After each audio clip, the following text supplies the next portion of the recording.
Attorneys general are calling for an investigation into the proposed Kroger-Albertsons mega merger. Circle K is looking to boost its fresh food sales, and a new tobacco product is coming to the U.S. Welcome to Retail Daily, your quick look at the top headlines from CSP Daily News and Winsight Grocery Business. I'm Heather Lally, Editor-in-Chief of WGB. And I'm CSP's Editor-in-Chief, Steve Holtz. Washington, D.C.'s Attorney General is leading a group of half a dozen state attorneys general calling for an investigation into the proposed $24.6 billion mega merger between Kroger and Albertsons. Washington, D.C. AG Karl Racine said his office is launching a formal investigation into the proposed grocery merger and its impact on workers and shoppers. The group of attorneys general is also calling on Albertsons to put the brakes on paying out nearly $4 billion in shareholder dividends until the review is complete, and they're threatening legal action if the retailer does not comply. Circle K is looking to boost its fresh food sales, according to a Bloomberg report. Currently driving about 11% of revenue in North American stores, the Canada-based C-store chain is hoping its array of burgers, hot sandwiches, breakfast items, pizza, and more can boost food service sales up to 20 to 25%, a range comparable to the chain's sales in its stores in Europe. Japan Tobacco and Altria Group have partnered to bring a heated tobacco stick to the United States. The product, branded Ploom, will be sold by JTI and Philip Morris USA. It might be some time, though, before U.S. retailers and consumers will be able to get their hands on the new heated tobacco product, as the FDA must authorize any new tobacco products. The companies plan to submit applications to the FDA for marketing authorization in the first half of 2025.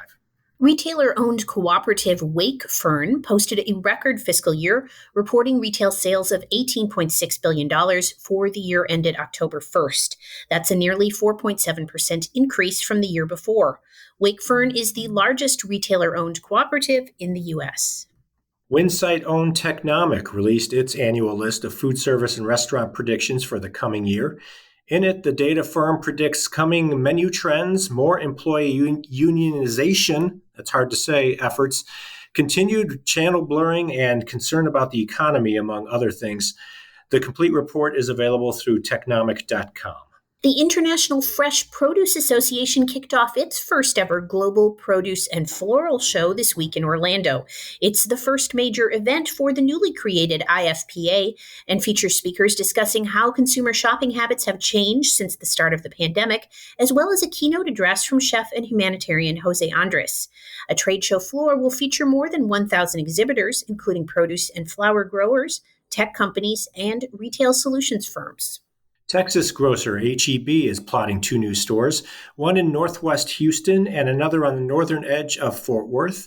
Developer the Howard Hughes Corporation on Thursday announced plans for a mixed-use development in Houston called Village Green at Bridgeland Central.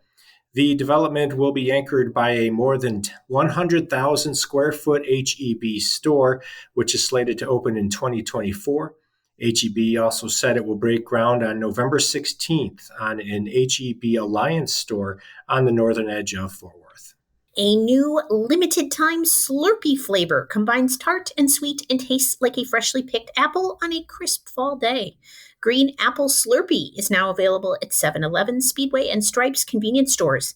7-Eleven said fall is an exciting time for the C-store chain as it starts to roll out seasonal takes on classic menu items, and Slurpee drinks are no exception.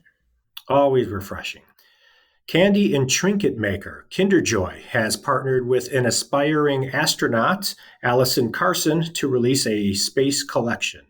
In the new line, each KinderJoy chocolate treat comes with one of 12 space-related toys, including astronauts, rocket ships, and Explorer rovers.